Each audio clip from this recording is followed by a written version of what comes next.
वैसे सच बताइए, कभी कभी ये सब देखकर ऐसा नहीं लगता कि अपने शब्दों से कुछ कहना फिर भी बहुत आसान है, मगर सोच के देखिए उन लोगों के बारे में या फिर उन चीजों के बारे में जो बिना बोले ही बहुत कुछ कह जाती हैं। चैलेंजिंग है ना? तो चलिए आज हम आपको मिलवाते हैं एक ऐसी ही गेस्ट से जो जितनी आसानी से चैलेंजेस को लेती हैं, उतनी ही प्यारी हैं, उतनी ही खूबसूरत हैं, उतनी ही बातूनी भी हैं। हमें ऐसा लगता है क्यों ना हम मिले आरशी अहमद से, जो एक पेंटर हैं by profession. Right Aarshi ji. Welcome to good evening India. बहुत शुक्रिया। आरशी, आप पेंटर हैं ये हम जानते हैं, मगर आपको पेंटिंग्स का शौक किस तरह से शुरू हुआ और कैसे आपने सोचा कि मैं अपनी ज़बान बंद रखूं और क्यों ना अपने स्केचेस के थ्रू सब कुछ कहूं? पेंटिंग तो मैं शुरू से करती थी, बचपन से। मैं आपको सही बताऊं तो मैं अच्छी स्टूडेंट नहीं थी, पढ़ाई लिखाई में ज़्यादा ध्यान नहीं देती थी और लास्ट बेंच पे बैठ के अपने टीचर्स की शक्ल बनाती थी। यानी आप क्रिएटिव थी। जी। जी, तो अक्सर मैं और मेरी सहेली, जो मुझे याद है, अक्सर हम लास्ट बेंच पे बैठते थे और अपने टीचर्स के फेसेस बनाते थे। तो मेरे घर में मेरी जो अम्मी है उनको अक्सर शिकायतें आती थी कि ये तो इस तरह करती है और उस तरह करती है। तो वो तो फिर सुन के उनको लगा कि ये क्या कर रही है मेरी बच्ची। तो उनको बाद में लगा कि ये क्या हो रहा है, हो सकता है ये एक दिन एक आर्टिस्ट बने। तो उन्होंने शायद पहले से ही समझ लिया था। तो it is deep somewhere inside in me. Exactly. और जैसा कि कहा जाता है कि बचपन की हरकतें देखकर अक्सर अंदाजा लगा लिया जाता है कि बच्चा क्या करने जा रहा है। जी जी जी। पर आरशी, जैसा कि मैं अभी जिक्र कर रही थी, कितना मुश्किल होता है कि जो फीलिंग आपके दिमाग में है उस वक्त, जो आप सोचकर अपनी पेंटिंग बना रही हैं, अपना स्केच बना रही हैं, एग्जैक्टली वही चीज़ सामने वाला भी समझे। देखिए, जब मैं काम करती हूँ तो मेरा सोचने का तरीक़ा, मैं वो काम करती हूँ जो मुझे अंदर से मेरी दिल की आवाज़ कहती है।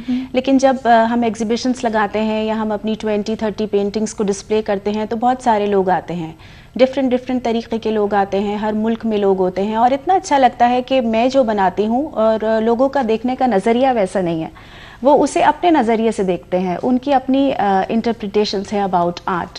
तो मुझे कई बार वो इतने अच्छे मतलब खुद समझा देते कि हैं कि इस पेंटिंग में हमें ऐसा दिख रहा है या हमें ऐसा लग रहा है या ये बादल हैं या इसमें से एक रास्ता है अंदर से, जो मुझे लगता है कि जब मैं उनके नज़रिए से देखती हूँ कि अरे हाँ ऐसा भी हो सकता है। और एक पेंटिंग बहुत सारी चीज़ें कहती है, मेरे नज़रिए से कुछ कहेगी, आपके नज़रिए से कुछ कहेगी। तो यही है, it is a very big medium. Art is a very big medium. Exactly, very big and a very beautiful medium. Very beautiful पर medium. ऐसा कोई वाकया आरशी जो आपको याद आता हो कि कभी मान लीजिए कोई आपने पेंटिंग या कुछ स्केच बस यूं ही बना दिया दिल करा और उसके बाद आपको समझ में आया कि अरे इसका इतना खूबसूरत इंटरप्रिटेशन भी हो सकता है? अब देखिए, मैं बात करती हूँ अपने जो ये अभी एग्जीबिशन थी दिल्ली में, टूवर्ड्स मोक्षा। मुझे आदत है कि मैं रात को जाग के काम करती हूँ और सुबह देर तक सोती हूँ।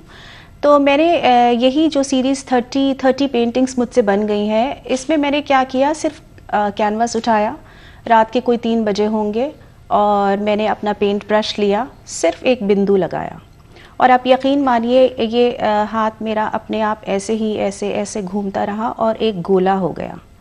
तो मैंने कहा कि ये क्या होता जा रहा है, ये क्या हो गया, तो व्हाट इज़ दिस। तो एक अंदर से अंतरात्मा की आवाज़ आई कि ये मोक्षा है। Oh wow. हाँ, this is moksha, this is meditation, this is bhakti, this is devotion, this is peace. The way moksha की बात हुई है आरशी, तो क्यों ना चलिए हम भी देखें कि क्या क्या पेंटिंग्स थी टुवर्ड्स मोक्षा में। जी ज़रूर।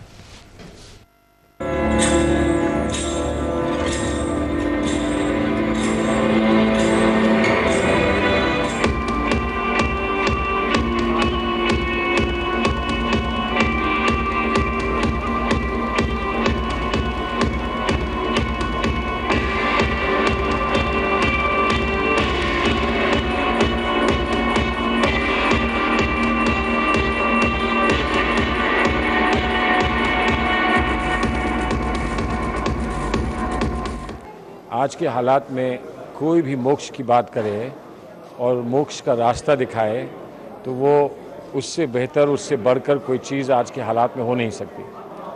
और वैसे भी हर आर्टिस्ट अपने अपने नज़रिए में आपको मोक्ष की तरफ ही ले जाता है, लेकिन यहाँ इस बात को स्पष्ट कर दिया कि ये एग्ज़िबिशन ही मोक्ष है, वो आपको दिलाएगा। और एक एक अदाकारी, एक एक पेंटिंग जो है यहाँ वही आपको एक अनुभव दिलाती है। नौजवान ऐसी भाषा बोल सकें, ऐसे रंग इस देश को दिखा सकें, ये हमारे लिए खुशकिस्मती की बात है और विश्वास दिलाती है कि इन नौजवानों के हाथ में देश जाएगा तो ये देश सुरक्षित रहेगा, महफूज रहेगा।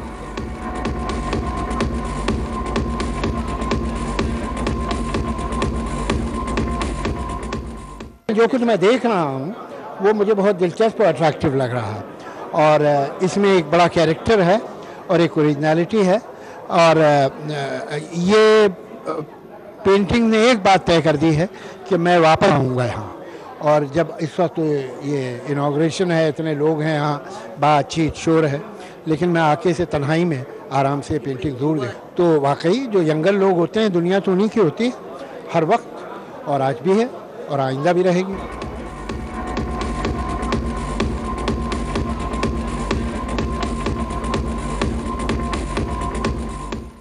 हर फनकार की, आर्टिस्ट की, कलाकार की इसलिए इज्जत करते हैं कि उसे कुदरत ने एक काबिलियत दी है कि वो हवा से बातें कर सकता है, रोशनी से बातें कर सकता है, अंधेरे से बातें कर सकता है, गुफ्तगू करता है। वो उस अंधेरे में, रोशनी में, सुबह शाम में एक ज़िंदगी देखता है जो हम जैसे साधारण आदमी के लिए मुमकिन नहीं है।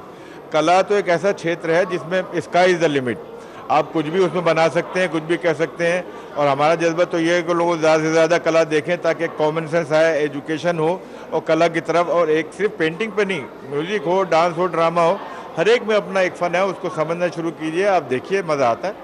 अर्शी अहमद का फ्यूचर बड़ा ब्राइट है, sky is the limit. Young है, पढ़ी लिखी लड़की है, इंटरनेशनली नोन है, समझदार है, मॉडेस्ट है, तो अच्छी पेंटिंग करती है और इसमें लगी रहे, इन्वॉल्व रहे, पैशन है, तो इंशाल्लाह स्काई इज़ द लिमिट।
तो आशी, कैसा लगता है जब इतने बड़े बड़े लोग, दिग्गज ऐसा कहते हैं कि फ्यूचर बहुत ब्राइट है और बहुत खूबसूरत आपने काम करा है?